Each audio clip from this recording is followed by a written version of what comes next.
Bonjour, mon nom est Alexandre Sotiriou et bienvenue sur cette vidéo. L'objectif de cette vidéo aujourd'hui est de permettre aux gens de faire le passage à MAP 2.0 et le lien avec VX Gateway. J'ai vu cette vidéo qui a été faite par Marc Gobril et les slides ont été faites par Dennis Cole. J'ai trouvé ça vraiment très intéressant. Donc j'ai décidé d'en faire une traduction libre qui nous permettra aux gens qui parlent le français également de pouvoir en profiter. Alors, nous allons commencer. Alors maintenant, la première chose que nous allons voir, c'est en fait comment faire un ticket au support, même si vous n'êtes pas membre ou même si vous n'êtes pas logué dans votre compte. La plupart des gens, quand ils se sont inscrits, quand ils sont entrés dans My Advertising Page, se rendent compte qu'il y a un endroit où ils peuvent faire leur propre ticket. Eh bien, la plupart ignorent qu'ils peuvent également faire un ticket, même s'ils ne sont pas membres ou même s'ils ne sont pas logués sur leur compte. Quand vous arrivez sur la page principale de My Advertising Page, avant même de vous être logué, avant même de vous d'être entré dans votre compte, vous allez descendre tout en bas et vous allez voir qu'il y a une annotation où il est noté Support Desk. Donc, en cliquant sur Support Desk, vous allez être redirigé vers une question qui va vous demander est-ce que vous êtes membre de My Advertising Page ou non. Dans le cas où vous êtes membre de My Advertising Page et que vous ne pouvez pas vous loguer, vous allez cliquer donc sur la case Yes et ça va vous rediriger vers une page en fait qui va vous demander des informations telles que votre nom, prénom, votre adresse email, l'adresse physique, le pays, etc. Et vous allez ainsi pouvoir contacter le support et ils vont pouvoir vous aider. Les liens de référencement. Alors les liens de référencement, quand vous êtes sur votre tableau de bord, sur la gauche, vous allez avoir en fait une icône qui est notée Promotion Center. Donc ça c'est Promotion Center et vous allez aller sur Banner et Referral Link. Ça c'est la même chose que ce qu'il y avait sur la version 1. Et quand vous cliquez en fait sur bannière et referral link, eh bien vous allez avoir deux liens différents qui vont apparaître. Alors je vais pas trop m'éterniser sur la différence entre les deux liens, mais je vais quand même vous donner quelques informations. Donc le premier lien c'est pour parrainer des gens qui sont des amis, qui sont des collègues de travail, des prospects. Des gens qui sont des gens qui n'habitent pas dans la même maison que vous, d'accord? Donc vous leur enverrez ce premier lien de référencement. Pour les gens qui habitent dans la même maison, puisque avec Mac 2 on a maintenant la possibilité de référer plusieurs personnes du même ménage, eh bien le deuxième lien est à disposition sous le nom de Same Household Referral Link. Vous pouvez avoir également d'autres liens quand vous travaillez avec des publicités, mais je ne veux pas aller plus loin dans le détail. Simplement, si vous regardez sur Same Household Referral Link, donc référaux du même foyer, c'est marqué What is. Donc vous appuyez sur What is et vous allez pouvoir voir l'information plus exacte qui est une personne qui est dans le même foyer et selon MAP, quelles sont les règles pour qu'une personne soit considérée ou non être dans le même foyer. Donc voilà, vous avez maintenant un nouvel affilié, quelqu'un qui est tout nouveau. Donc vous avez réussi à lui aider à monter, à entrer dans son compte, à s'enregistrer, à accepter les conditions générales. Et maintenant, il est prêt à acheter des credit packs. Alors, la première chose qu'il va faire, il va aller sur cette page Purchase Credit Pack. Et puis, on va donc dire que cet affilié désire acheter une dizaine de credit packs. Donc, la première chose qu'il va faire maintenant, c'est choisir la quantité de credit pack. Donc, 10 credit packs à 49,99. Et puis, il va aller choisir un processeur. Et là, en l'occurrence, il va choisir le processeur VX Gateway. Donc à partir de là, il va pouvoir appuyer sur Preview Payment. Donc il va être rebalancé sur cette page. Et on voit ici la valeur qui est de 499,90 $ pour une dizaine de credit packs. Donc à partir de là, il va falloir pour lui qu'il accepte les conditions d'achat de map en allant cocher les cases, les 3 cases qui se trouvent en dessous. Et donc à partir de là, il va procéder au paiement par le biais de VX Gateway. Donc il procède au paiement, il appuie sur la case Make Payment via VX Gateway et voilà, il est redirigé sur cette page. Donc vous êtes maintenant sur cette page qui vous redirige automatiquement vers VX. Alors, il y a 2 raisons pour lesquelles vous pourriez arriver sur cette page. La première, c'est que comme vous êtes un nouveau membre de MAP, vous n'avez pas encore fait d'enregistrement VX. Et la deuxième, c'est que vous pourriez avoir un compte VX déjà, simplement qui n'est pas lié à MAP. C'est-à-dire que vous pourriez vous être inscrit sur VX sans relier votre compte. Alors, dans le cas où vous avez déjà un compte VX et puis que vous n'avez pas encore relié votre compte, eh bien, vous allez choisir la deuxième option, Login and Pay with VX. I am a VX Gateway member. Et ceci va vous permettre d'être redirigé vers la plateforme de VX et puis de procéder au paiement. Dans le cas où vous êtes un membre et que vous débutez, que vous commencez, que vous n'avez pas encore de compte VX, eh bien dans ce cas-là, vous allez appuyer sur la première case qui va vous permettre en fait de créer un enregistrement sur le e-wallet VX Gateway. Donc en cliquant pour un nouveau membre sur la première case, nous arrivons sur cette page, ok? Donc cette page, elle reprend les informations que vous avez données quand vous vous êtes inscrite sur le site de My Advertising Page. Partout où vous voyez Your Details, donc ça c'est vos détails, ce sont des informations qui ont été reprises de votre compte MAP.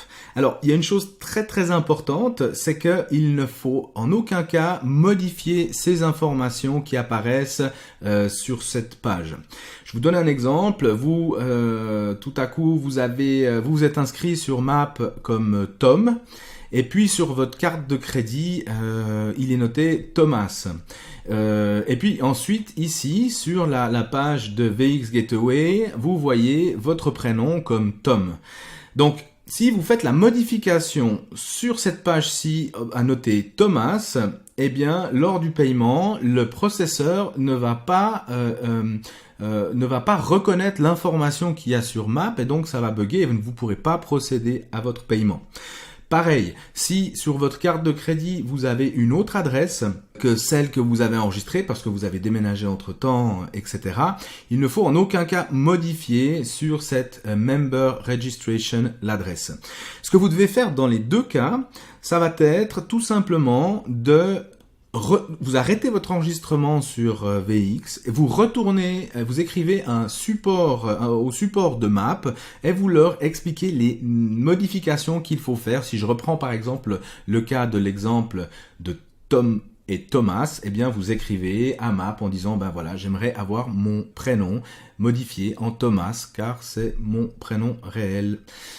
Et ensuite, une fois que les enregistrements ont été faits, vous pouvez procéder à nouveau à l'enregistrement sur VX. C'est très important, je répète, de ne pas modifier les informations que vous allez avoir ici et qui sont déjà inscrites, car ça provoquera en fait un bug entre l'information que MAP a de vous et l'information que VX a de vous. Et on doit absolument avoir les informations qui sont identiques d'un compte à l'autre. Alors, admettons maintenant que vous allez pouvoir faire l'enregistrement. Donc, vous voyez, cette page est assez longue.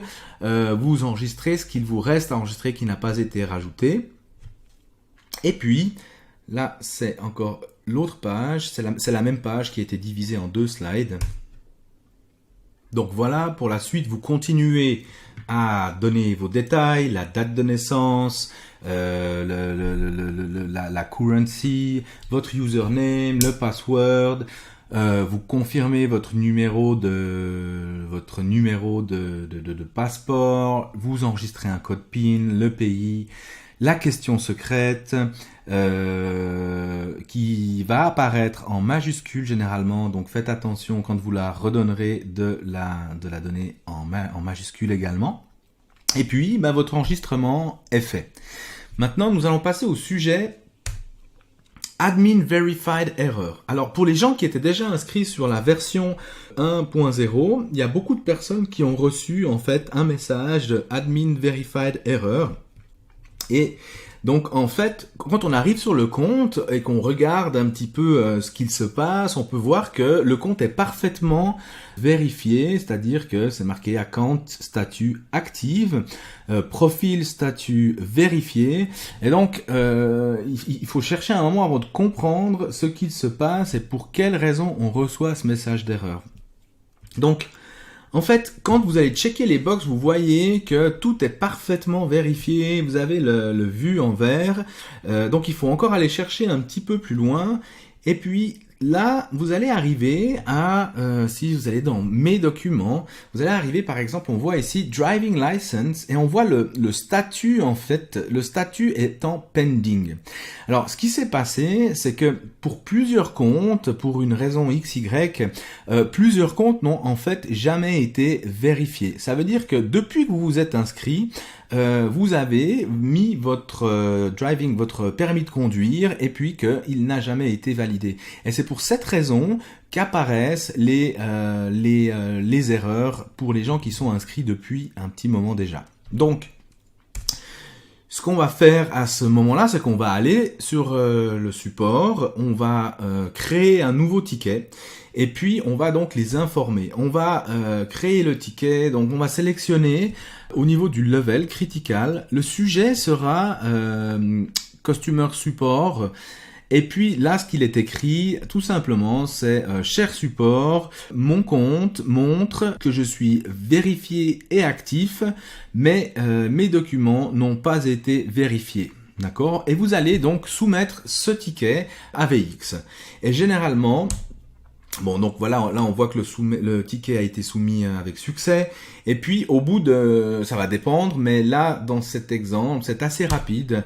On voit que au bout de 10 minutes, le support va répondre, nous avons vérifié votre acompte VX. Et donc à partir de là, vous êtes complètement vérifié et votre compte fonctionne à nouveau. Donc, à partir du moment où vous recevez le message du support, vous pouvez directement voir, retourner sur My Document et puis voir ici que c'est Admin Verified. Et donc, à partir de là, vous êtes tranquille et votre compte est parfaitement fonctionnel. Alors, maintenant, nous abordons le VX Euro Loop Account. Donc, jusqu'à maintenant, si vous êtes membre de My Advertising Page et de VX sur la version 1.0, eh bien vous voyez que vous avez votre compte qui est en USD, donc en dollars américains. Pour la simple et bonne raison que jusqu'à aujourd'hui, nous avons fonctionné avec les dollars. Donc maintenant que Map2 démarre avec les euros, eh bien il y a un travail afin de pouvoir passer à l'euro. Donc en fait, vous allez dans Create New Account. Depuis Create New Account, vous allez pouvoir sélectionner VX Loop Foreign Currency Account. Donc, bien sûr que là, vous choisissez la monnaie euro. Vous avez la possibilité de choisir euro. Normalement, vous n'avez que la possibilité de choisir la monnaie euro. Là, vous voyez également que vous pouvez le mettre par défaut, Default Currency. Donc, voilà pour quelles raisons, voilà comment vous pouvez créer en fait votre nouveau compte en euros. Et donc, quand vous avez terminé, vous allez voir apparaître le VX Loop en euros sur vos différents accounts. Donc maintenant, vous appuyez sur Submit. Et voilà, vous arrivez, on voit ici que vous avez deux comptes VX Loop qui ont été créés. Alors, pour des raisons de sécurité, en fait, ils ont été cachés. Ça a été noté Your Account. Mais ce que vous allez pouvoir, en fait, remarquer, eh bien, c'est que vous avez actuellement deux comptes VX Loop, un qui est en dollars et un qui est en euros, et que ces deux comptes ont exactement le même chiffre. Ce sont les mêmes numéros de compte. Donc, à partir de là, eh bien, vous avez vos comptes qui sont prêts à l'utilisation, soit pour les euros, soit pour les dollars. Alors, VX Loop Account par défaut. Alors, qu'est-ce que c'est que l'acompte par défaut? En réalité, quand vous arrivez, que vous venez de procéder à la création du compte en euros, eh bien, vous allez avoir votre page qui se présente de cette manière pour les gens qui avaient déjà un compte en dollars avant. Donc vous voyez ici que vous avez en haut à droite la monnaie en dollars. Et puis vous pouvez alors déjà voir tout ce que vous aviez, toutes les transactions. On peut voir ici qu'il y a des transactions qui ont été faites en dollars, qui ont été validées par VX. Et vous pouvez donc aller rechercher également l'historique de ces transactions. Maintenant, si vous décidez de changer en fait de monnaie, eh bien vous allez aller en haut à droite, il y a un petit menu déroulant à côté de USD 6,82 $, et puis vous cliquez, et puis en fait ce qui va se passer, c'est que on va vous dire que vous allez être sur le point de changer la monnaie du compte sur lequel vous êtes. Donc bien entendu, en utilisant cette manière, vous allez pouvoir arriver sur votre compte en euros et ainsi pouvoir travailler avec les euros que vous aurez reçus ou que vous allez envoyer. Alors maintenant, comment est-ce que on va envoyer des fonds sur VX? Parce qu'il y a deux possibilités de paiement. La première sera avec votre carte de crédit et la seconde sera par virement bancaire. Ça, c'est vous qui décidez de le faire ou non. Dans le cas où vous décidez de faire un virement bancaire, comment ça se passe? Donc vous allez sur l'onglet sur la droite qui se nomme Load Funds. Pour ça, il faut que vous ayez déjà lié un compte bancaire à VX. Alors pour cet exemple, on va prendre en compte que vous avez déjà un compte qui est lié à VX pour pouvoir faire un envoi d'argent sur le compte VX, d'accord ? Donc vous arrivez sur cette page et puis sur cette page, eh bien vous allez sélectionner Bank Account. Donc Bank Account, vous voyez là, vous avez ici, on vous dit que cette forme en fait va vous donner les informations nécessaires pour choisir le compte sur lequel vous allez aller chercher l'argent et où vous allez l'envoyer. D'accord. Et ensuite, on voit la somme qu'on va envoyer, les frais qui sont reliés à cette transaction. Donc, pour vous donner un exemple, ici, on va choisir le compte que nous avons relié à VX en disant, eh bien, voilà, ce compte a été relié à VX, je choisis ce compte. Peu importe que le compte soit en dollars, en francs, en dollars canadiens ou en euros, il est important que quand vous enverrez l'argent, vous envoyez des euros. D'accord? Je reviendrai là-dessus tout à l'heure. Donc, la destination, eh bien, ce sera votre VX account en euros.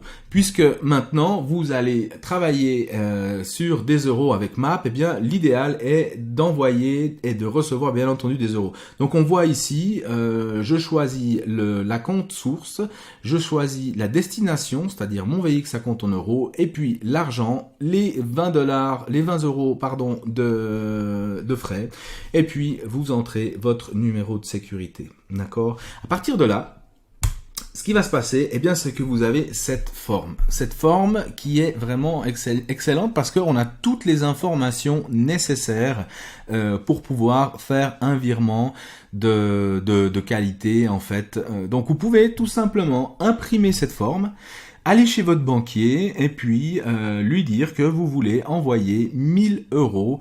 Vous voyez, on a un numéro de IBAN, on a toutes les informations nécessaires. Alors, Deux choses très très importantes. La première, dans chacune des transactions que vous allez faire, il faut que le numéro de référence soit visible. C'est-à-dire que le numéro de référence permet à VX de retrouver votre envoi, de retrouver votre virement. Sans ce numéro, ils ne peuvent pas retrouver votre argent. Une remarque très importante également est que pour des gens qui avaient utilisé ces formes à l'époque quand ils envoyaient des dollars, le numéro de compte est différent pour VX en dollars qu'en euros. Ça signifie que VX a deux comptes différents. À la Raiffeisen, ils ont une banque, un compte qui est en euros et un compte qui est en dollars. Donc si vous utilisez un ancien paiement que vous avez fait par exemple sur internet et que vous reprenez l'ancien paiement pour créer un nouveau paiement, assurez-vous que vous changez le numéro de compte car les numéros sont différents. Donc, important d'utiliser à chaque fois que vous faites un virement, de recréer une forme comme celle-ci. Puisque en plus de ça, cette forme va enregistrer en attente sur votre compte VX la somme d'argent que vous allez envoyer. Une chose importante dont je parlais tout à l'heure, il faut également envoyer, alors peu importe que votre compte soit en euros, votre compte personnel soit en euros, en francs suisses, en dollars canadiens, en dollars australiens, il faut que vous fassiez un ordre en euros, d'accord? C'est-à-dire que votre compte, votre banque va changer l'argent que vous envoyez et va envoyer des euros. Ceci afin d'éviter en fait une double transaction. Parce que ce qui va se passer, c'est que quand l'argent va arriver en Pologne, eh bien, si par exemple vous envoyez vos dollars canadiens, d'abord ils vont être transformés en argent polonais. Et puis ensuite de ça, ils vont être retransformés en euros. Donc faites attention parce que ça peut monter jusqu'à 9% de frais. Donc récapitulatif, vous pouvez utiliser cette forme, utilisez-la à une reprise, d'accord? Chaque fois que vous allez faire un nouveau virement, refaites la procédure. Ne transmettez pas cette forme à quelqu'un en disant bah voilà, là tu as le numéro de compte, etc. Vous avez meilleur temps de montrer à la personne comment elle crée sa propre forme, puisqu'il peut y avoir des modifications dans les informations bancaires. À chaque fois, vous savez que avec cette forme, vous êtes avec les informations nécessaires pour l'envoi. Et je me répète, la référence doit être notée dans chaque envoi. Maintenant, vous venez de faire le virement. Et ici, vous pouvez voir dans l'historique que VX vient d'enregistrer en fait un virement en attente, un pending de 1000 €. Donc cela signifie que vous avez enregistré la demande chez VX et VX s'attend à recevoir de l'argent de votre part chez eux. Mais l'argent n'est pas parti. Bien entendu, vous devez faire, avec la forme que vous aviez sur le slide précédent, vous devez faire l'ordre vous-même à votre banque. Maintenant, vous pouvez voir que si tout à coup vous décidez de changer de montant, si tout à coup vous dites bon ben moi plutôt que d'envoyer 1000 €, je désire envoyer 2000 €, eh bien vous pouvez annuler cet ordre. Donc vous allez sur annuler et puis cet ordre sera complètement annulé. On voit ici que quand on appuie sur Cancel Transaction, donc annuler la transaction, eh bien ça va se mettre en annulation. Vous voyez statut Cancelled. Et donc, à partir de là, vous pouvez recréer un nouvel ordre avec un nouveau numéro de référence pour ensuite pouvoir renvoyer la somme réelle que vous désirez envoyer. Donc, je répète, ici, vous enregistrez la transaction. Ça va générer, si vous voulez, un ordre de paiement. Et cet ordre de paiement, vous allez vous-même l'utiliser pour aller dans votre banque, soit par Internet, soit directement physiquement à votre banque, et pour envoyer l'argent avec les informations qui sont sur l'ordre de paiement. Mais vous n'envoyez aucunement d'argent en créant en fait cet ordre. Vous devez le faire en deux phases. Premièrement sur VX et ensuite en créant l'ordre sur votre banque. Maintenant, calculons un petit peu la différence entre le transfert bancaire ou alors l'achat par carte de crédit. Donc nous allons survoler un petit peu les informations nécessaires à ce sujet. Avant de procéder à un virement, eh bien, il va falloir que vous sachiez combien vous voulez virer. D'accord? Combien vous voulez envoyer d'argent. Et pour ce faire, on va en fait utiliser, la plateforme de Map qui va calculer pour nous et nous donner les sommes exactes. Nous allons choisir les packs de crédit. Et puis nous allons donc choisir, sélectionner en fait ce qu'on veut, les packs de crédit. On va choisir, on va arriver, et puis là on arrive sur le tableau acheter les packs de crédit. Et bien là j'ai décidé que je vais acheter une centaine de packs de crédit. Donc la question bien entendu est de savoir est-ce qu'il serait plus avantageux pour moi d'acheter avec ma carte de crédit ou est-ce qu'il serait plus avantageux pour moi de le faire par virement bancaire. Donc je mets les packs de crédit, je choisis le processeur VX Gateway et puis je fais le preview paiement donc et voilà que j'arrive aux informations. Donc on voit que ici j'ai 4 999 € à payer et que ça représente 100 packs. Maintenant, nous avons les charges du processeur, les frais du processeur et ceci nous ramène à 5 161,82 €. Donc voilà exactement le virement que j'ai besoin de faire. Pour ça, donc je vais encore aller un petit peu plus loin pour voir combien ceci me coûterait par carte de crédit. Donc j'accepte bien entendu toutes les conditions générales, j'accepte les demandes qui sont faites et puis je vais aller sur Make Payment via VX Gateway. Voilà, donc ici on peut voir la page de la carte de crédit qui s'affiche et puis ce qu'on peut voir c'est que le prix de la carte, le prix qui est pris par la carte de crédit, les fees de la carte de crédit, le montant initial est de 5 161,82 € et que la carte de crédit va prendre 310,71 €. C'est-à-dire que la carte de crédit va prendre une somme qui est relativement élevée. Donc ça me donne cette idée de savoir combien ça coûterait par carte de crédit. Étant donné qu'on veut faire la différence avec les paiements par virement, eh bien dans ce cas-là, nous allons annuler ce paiement et puis je vais vous faire une petite démonstration. Donc maintenant, nous savons qu'avec la carte de crédit, vous allez, pour une somme de 5 161,82 €, vous allez avoir des frais de 310,70 € qui sont réclamés par la carte de crédit. Donc, maintenant, faisons le calcul afin de voir ce qui est plus avantageux. Dans le cas où vous transférez de l'argent, dans le cas où vous allez envoyer de l'argent de votre banque sur VX, eh bien, il y a quelques frais également. Le premier frais sera le frais de transfert, le frais d'envoi en fait, qui s'élève à 20 €. C'est-à-dire que VX va ponctionner 20 € quand ils reçoivent votre somme sur leur compte. Donc, ensuite de ça, VX va prélever, quand vous allez faire l'achat des packs de crédit, quand vous allez utiliser la plateforme de VX pour acheter vos packs de crédit, VX va prélever 1% de frais administratifs. Donc sur 5 161,82 €, nous allons arrondir à 52 €. D'accord? Donc nous avons 20 € pour le transfert et nous avons 52 € pour l'utilisation de la plateforme, de l'achat et du passage de VX à My Advertising Pays. Ensuite de ça, et ça c'est externe à VX, chaque fois que vous faites un transfert, il y a très souvent des banques intermédiaires. Des fois ça peut être une banque et ça peut être deux banques qui sont intermédiaires entre l'envoi de votre banque et l'arrivée sur la banque de VX. Eh bien, ces intermédiaires vont prendre chacun une commission, vont prendre chacun des frais pour la transaction. Ces frais vont varier entre 25 et 40 €. Ça varie, ça peut être, quand nous sommes à l'intérieur de l'Union européenne, ça peut être plus bas, ça peut être plus élevé pour des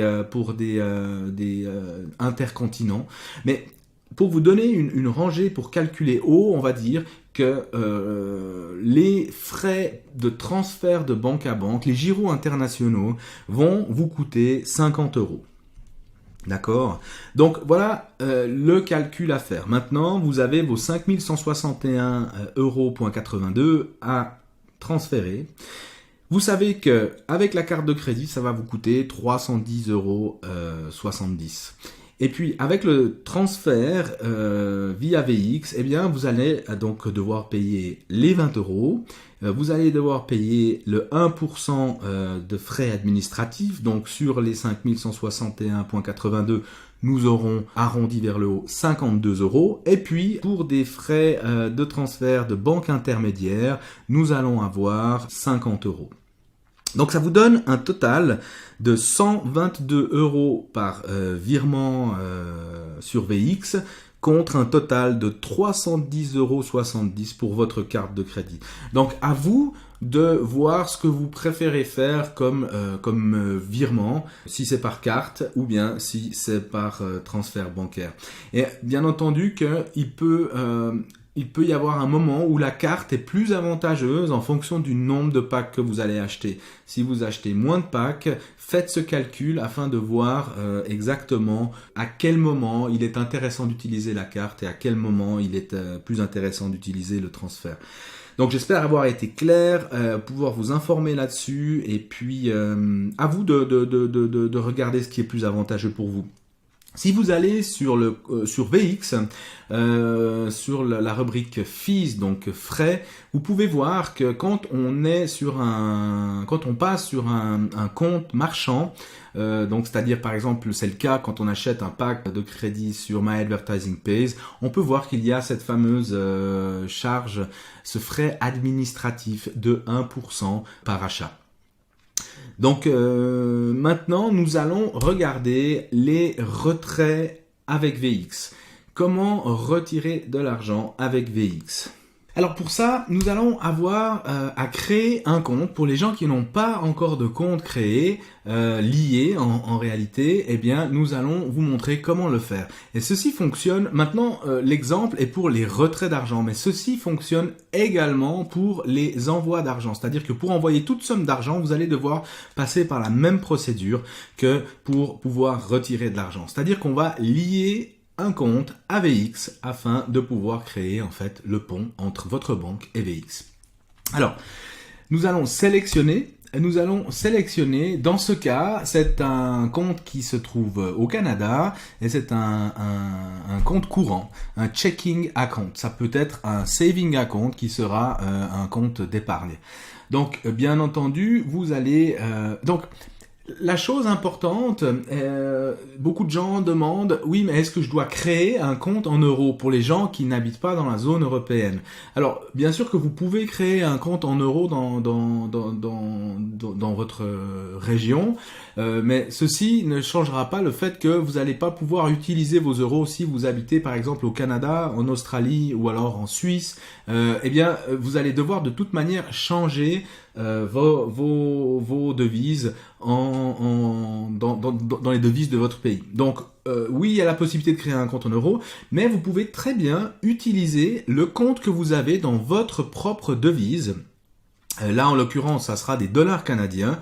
La chose qui est importante, c'est que quand vous enregistrez votre compte, vous voyez ici dans Currency qu'on va noter euro. Si vous n'avez pas noté euro dans votre Currency, dans votre compte, eh bien VX ne vous laissera pas envoyer d'argent sur ce compte. Alors, je répète, même si votre compte est en dollars canadiens, vous devez, lorsque vous enregistrez votre compte dans VX, noter la currency euro. Pour quelle raison? Eh bien pour que VX vous envoie des euros. Alors, ensuite de ça, vous pouvez voir qu'on continue à vérifier les informations, donc la Banque Royale du Canada, et puis on va vous demander le Swift Code. Alors, dans ce cas, moi, ce que je vous suggère de faire, ça sera de téléphoner à votre banque et de leur poser deux questions. La première question, c'est de savoir si la banque reçoit des euros, est-ce qu'elle fera automatiquement le changement des euros dans la monnaie du pays, et là en l'occurrence en dollars canadiens. Dans la grande majorité des cas, pas dans la totalité, mais dans la grande majorité des cas, la banque va faire automatiquement le changement d'euro à la monnaie de votre pays avec le cours du jour et dans certains cas un petit frais de change, mais c'est généralement relativement bas. Et puis la deuxième chose que vous allez devoir demander à votre banque, eh bien c'est le Swift code. Donc vous le demandez à la banque et puis vous pouvez donc l'enregistrer dans la case nécessaire. Ensuite, eh bien ce sera le nom auquel est enregistré votre compte. Et généralement, il faut que le nom que vous avez, le compte que vous allez lier à VX ait le même nom que le nom que vous avez enregistré chez VX. Ensuite de ça, vous allez pouvoir enregistrer les codes nécessaires.